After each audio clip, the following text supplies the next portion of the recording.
many NFL teams have a need at the cornerback position, and thankfully for them, there is a really good draft class we are about to see from a really good top 5, 6, 7 guys.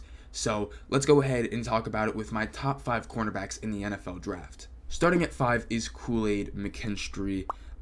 Going into the 2023 season, he was seen as a top 2 cornerback entering this draft, if not the best cornerback entering this draft, and he's not seen like that anymore by most people.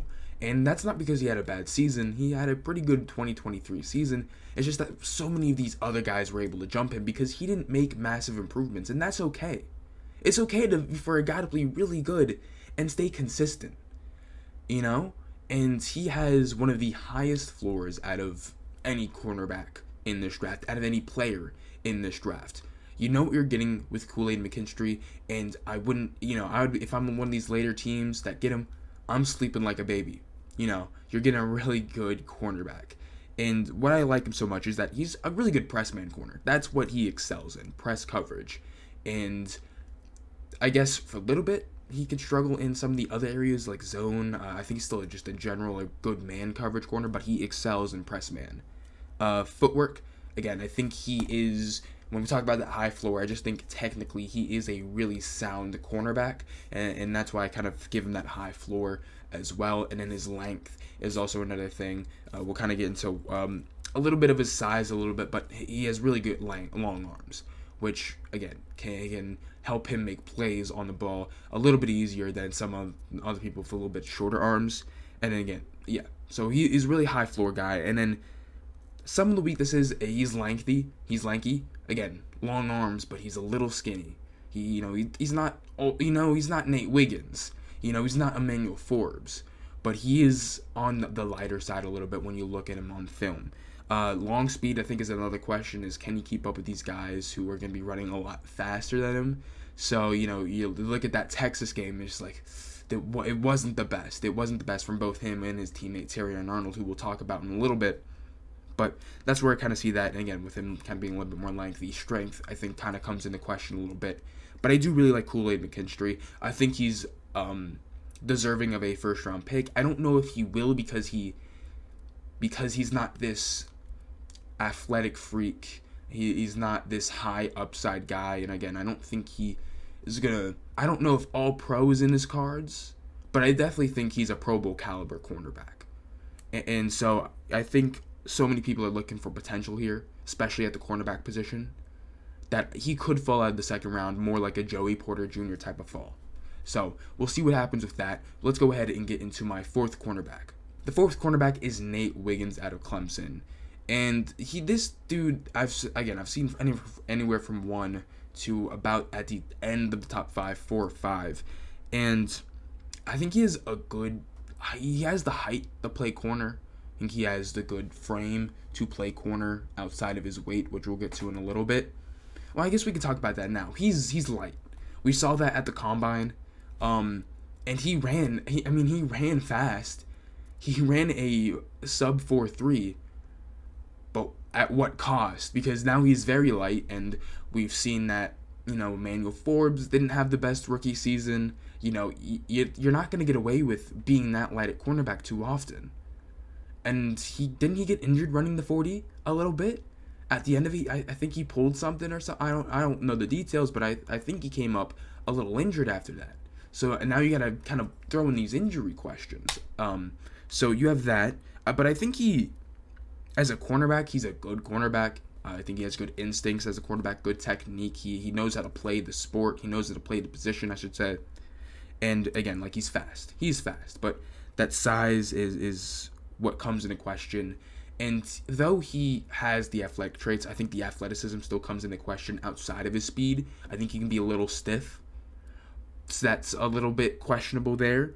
I think press coverage is something he also needs to work on. Not necessarily. I think strength it comes in the natural question when that. But I feel like he got beat off the line lots of times in press coverage, at least from the games I've watched.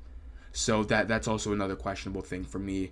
And then tackling and defense, again, it all goes back to the size, but I think he struggled with a little, or run defense, not just defense in general, but tackling and run defense, I think I've seen struggle with him a little bit, and that's something he should improve. But again, it all comes back to that weight, that size, he has to put on he has to put on more pounds.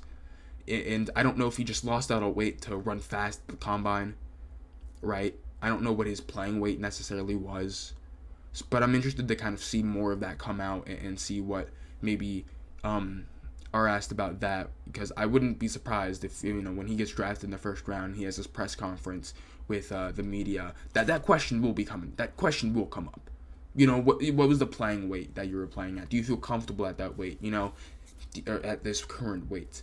And I think that's a question that should come up in the press conference when he is getting drafted. Like the next day or whatever, he's in his cities at the facilities. So that's kind of what I think for Nate Wiggins. So let's go ahead and get to my number 3 cornerback. And my number 3 cornerback is Quintin Mitchell. It's kind of tough that put him at 3 because he's such a good cornerback, but I just like the other guys a little bit more, and it is really close. I'll tell you this: my grade for Quintin Mitchell is 6.89. My grade for my top corner is a 6.92. It's a 0.3 difference. So again, I'm not saying Quintin Mitchell is bad comparative to these other top 2 corners, but it's this close. And it is my number 2 guy is 6.91. So I'm gonna hold my ground with where I have it now, but I'm not gonna degrade a team if they drafted my number 3 cornerback in Quintin Mitchell over my number 1 guy. But getting to Quintin Mitchell, he's this ultimate athlete with his size and frame. He is a taller cornerback. I think I have it on here somewhere. He's 6 foot, 195 pounds, really good frame, really good size. He's the ultimate athlete. He had a really good testing day at the combine, and it just shocked me. It came out of nowhere, I think, for many people. Not saying we didn't think he was a good athlete, but the numbers he put up was insane. And that really is interesting. And I think his ball skills, his ball production is really good. And then I think his vision as a cornerback, his instincts kind of, I think he does a good job at looking at the quarterback's eyes, looking at the receiver, being able to make a play at the ball, and going and attacking, especially on those comeback routes, those breaking routes, I think is really good. Now with that, I think his transitioning from backpedaling to running, straight, trying to make a play at the ball, trying to get to the receiver is a little slow. It's a little stiff. I think that could use some work.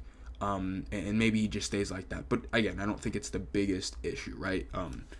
And then his length is a little bit, I think, a little shorter, but at least when I saw it on tape. But at the same time, he knows how to make a play at the ball and not really drawing any fouls or flags. So I love Quintin Mitchell. I really do, and I get why people have him as the number 1 corner. And I guess we should bring in the question of he was playing lower competition at the college level, and I just don't think he's gonna carry that ball production. I think is the big thing. I'm not, I guess I should. I'm not gonna hold that he played against a lower competition against them, other than the ball production, because he played some really bad quarterbacks. He did. I was looking at some of the interceptions. I'm just like, you're not gonna get that in the NFL. You're not. So I think that's one thing. Again, he showed really good ball production at the college level, but I just don't think that's gonna be the utmost, thing. I don't think he's gonna carry that on at that level to the NFL. And again, I think it's similar to Emmanuel Forbes. Good ball production. Obviously, I think, Emmanuel Forbes' ball production was a lot better, and I think that was the main reason why he got drafted by the Commanders. But, I just don't see it coming. But other than that, he played really good at the Senior Bowl. He played top-level competition at the Senior Bowl, so I think you can kind of lower that lower level of competition out the window a little bit. At least I will, again, except for the ball production, because those quarterbacks were bad. So let's go ahead and get into my second corner. My second corner is Teran Arnold, the other Alabama cornerback, and I think he has good frame and size. I think he's a really good athlete, comparative to some of the other guys and comparative to KoolAid McKinney. So that's where I kind of have that there. I think overall, coverage-wise. I think he is better all around. I think he's really good in zone. I think he's really good in man. I think press could use some work, but I think he's a solid press corner. So that's kind of where I have him there. And, I think it's interesting to see that we can kind of have this comparison with him and KoolAid. And I guess going back to KoolAid just a tad bit, because KoolAid was so good in 2022, many people didn't want to test him. Many quarterbacks didn't want to throw his way. And obviously, it seems like a good idea. Then you have Teran Arnold on the other side. Now it's like, okay, you're going to have to test him. But Teran Arnold really benefited from that this past year. He had a really good season. And I think that's one of the big reasons why he was able to jump draft boards, when you're talking about KoolAid. Again, yeah. And I also think he's a really good defender, run defender. I think he's a good tackler, coming downhill, wrapping up. And I think that makes him, again, one of the better cornerbacks in this draft. And I think that's such an important thing. I think as a cornerback, you got to be able to make plays. You got to be able to. So I really like Teran Arnold there. I will say technique, his footwork a little bit can be a little hit or miss. I'm not saying it's a ender for him. I'm not saying he's going to drop all the way down because of that. But I think right now he wins more with his athletic traits than his technical ability, and that's okay. Especially when you can teach you can teach technique, you can teach the footwork, you can teach the hand placement, and so I think that's why I kind of have him up here, because he has the athleticism, speed. It's not bad. It's not Quintin Mitchell fast, but I still think it's good. And that's kind of why I have here Teran Arnold. I think strength could be a little bit in there, so I think you could work on that, but. If there's one thing we know about the NFL, they love athletic freaks with a ton of potential. Teran Arnold fits that bucket. That number one cornerback is Cooper DeJean. I know that's somewhat shocking, I feel like, to a lot of people, even though I've watched guys like the NFL Stock Exchange. I've kind of seen eye to eye with them on Cooper DeJean. And I really do like Cooper. Good size, good frame. He's definitely one of the stronger, more bulkier cornerbacks in this draft class. You can see it in his arms. But what makes him so special? He's a natural athlete. There's a reason why they trusted him in punt returns, because he is this natural athlete who can really do a lot of things with the ball in his hands. I mean, he's returned a few interceptions back for pick sixes, and I remember one, I forget who it was, but he caught the ball like he was a receiver. He had his arms out like he was trying to extend and make the catch as a receiver. He keeps his footing, and he takes it back with like a spin move, making people miss. And it's like, man, this dude's a natural athlete. And you see that also with the punt returns and making people miss. Now, what that does is it makes him an absolute versatile secondary player. He can play at safety. He can play at cornerback. And that's due to his instincts and IQ as a player, which is clear to see. Making, reads, calling out things to his teammates. And also just, again, being a natural athlete. He can really do anything. I think you can put him anywhere in the secondary. And now that does have people leading to thinking he should play safety. And I think that wouldn't be bad. I mean, I think you're going to get a really good safety if you put Cooper DeJean out there. You're possibly talking all pro. I think he can be a Pro Bowl cornerback.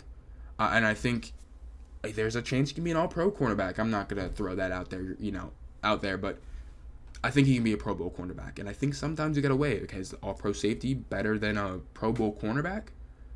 I think that's a thing, because I think that's a similar thing with the offensive line. It's like, would you rather have a Pro Bowl offensive tackle or a all-pro interior offensive lineman? I think that's kind of the question I have with, we're seeing with Cooper DeJean. And I would take the Pro Bowl cornerback. I think he can play on the outside. I think he can play on the inside. And I think he's a really good player in that. He knows where the ball is going to be. He knows how to get the ball. So I like that. Also, I think he's a pretty good tackler. I think he has good run defense, which is always important. For his weaknesses, though he's a natural athlete, he's a little stiff in the hips. He's a little stiff there. And I guess that definitely can draw people off. And I've seen people talk about that, why he's a little lower on their boards. But for me, not the biggest issue after watching the tape. And then I think he can work a little bit on his strength. I'm not saying it's abysmal. I'm not saying it's Nate Wiggins type thing. But I think he could work a little bit there and get a little stronger.